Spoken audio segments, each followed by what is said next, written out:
Semua amal yang tidak pakai ilmu tidak diterima oleh Allah. Baik, Anda punya hutang. Bagi yang punya hutang secara umum, bagaimana jika Anda punya hutang lalu berinfak dan bersedekah? Dan saya keyakinan kalau saya bersedekah nanti akan dibuka rezeki saya. Selama ini mungkin dia berkeyakinan seperti itu. Apakah dia baca dari sebuah bacaan atau omongan seseorang yang dia lagi ngantuk sehingga tidak sempurna dengernya, sehingga diyakini biarpun utang banyak tetap dia bersedekah, maka dengan sedekah nanti akan dibuka oleh Allah, dimudahkan semuanya. Bukan begitu, ilmunya sederhana. Jika Anda punya utang, Anda harus tahu bahwasanya di saat Anda bersedekah, Anda ingin apa? Pahala atau sanjungan dari manusia? Baik, pahala atau sanjungan dari manusia? Baik, kalau pahala berarti Anda kenal Allah. Sekarang pertanyaannya, jika Anda membayar hutang, itu kewajiban. Pahalanya lebih gede daripada Anda bersedekah. Seberapa perbedaannya? Nggak bisa dibandingkan antara Anda sedekah dengan bayar utang. Kalau bayar utang hukumnya wajib, dan kalau Anda menunda jadi dosa. Makanya pahala membayar utang lebih gede. Nggak usah bantu di Al-Bahjah. Karena Anda mendapatkan pahala, inginnya pahala, bayar utangmu.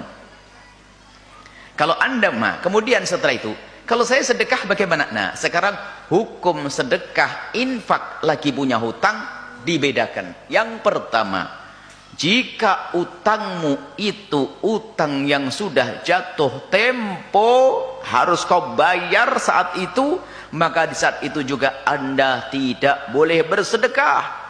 Kalau Anda bersedekah jatuhnya haram, dosa. Utang jatuh tempo. Kalau tetanggamu dengar punya utang 10 juta, anggap saja 1 juta aja, tidak usah gede-gede. Punya utang 1 juta, hari ini seharusnya dibayar. Tak taunya Anda membantu Al-Bahjah. Ini bantuan untuk maulid 500.000. Tetangga ada ngedumel, kurang ajar, utang belum dibayar, sedekah.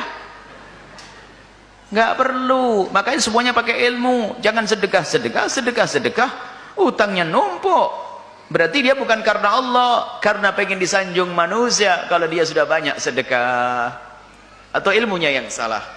Tapi kalau utangnya belum jatuh tempo, bayarnya nanti bulan Sya'ban, dan Anda punya gambaran untuk membayarnya, karena bayarnya bulan Sya'ban, maka hari ini Anda nyantai, Anda masih bisa bersedekah karena belum jatuh tempo.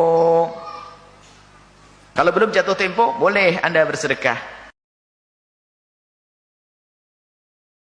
Rasulullah SAW bersabda, semua dosa orang yang mati syahid akan diampuni kecuali hutang. Hadis riwayat Muslim. Tidak main-main, hutang bahkan bisa memberatkan hidup di akhirat. Rasulullah SAW sampai meminta kepada Allah Subhanahu Wa Taala untuk dijauhkan dari hutang. Hal ini menunjukkan bahwa hutang memang memberatkan manusia dan akan dimintai pertanggungjawaban kelak di akhirat. Hal yang lebih parah dari berhutang adalah ketika mereka tidak berniat untuk membayar dan menyelesaikan hutangnya. Mereka akan diberikan status sebagai pencuri karena menggunakan dan memakan uang yang bukan haknya. Ini sama seperti pencuri. Na'udzubillah. Dari Abdullah bin Umar radhiyallahu anhu bahwa Rasulullah SAW bersabda, barang siapa yang mati dalam keadaan masih punya hutang, maka kelak di hari kiamat tidak ada dinar dan dirham untuk melunasinya. Namun yang ada hanyalah kebaikan atau keburukan untuk melunasinya. Hadis riwayat Ibnu Majah. Sampai di sini kita sudah tahu bahwa membayar hutang adalah kewajiban bagi setiap muslim. Akan dimintai pertanggungjawaban ketika meninggal dunia, namun masih mempunyai hutang.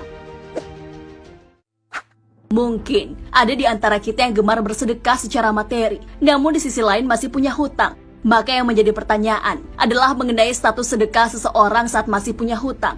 Mungkin saja kita pernah bingung mewujudkan niat untuk bersedekah dulu atau membayar hutang lebih dulu. Apalagi jika peluang untuk bersedekah itu ada di depan mata atau di lingkungan sekitar kita yang memang butuh uluran tangan. Di sisi lain, kita bingung karena masih punya hutang yang harus dibayar. Kondisi tersebut tentu membuat dilema. Sebab seseorang dijanjikan akan mendapat naungan di hari kiamat karena pahala sedekah. Apabila memilih tetap bersedekah, seseorang tetap mendapatkan pahala meski masih memiliki hutang.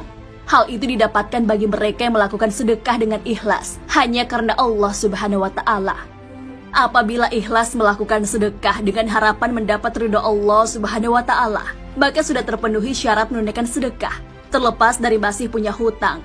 Akan tetapi, apabila hutang itu meliputi seluruh harta miliknya, maka bersedekah termasuk tindakan yang tidak bijaksana, juga tidak masuk akal.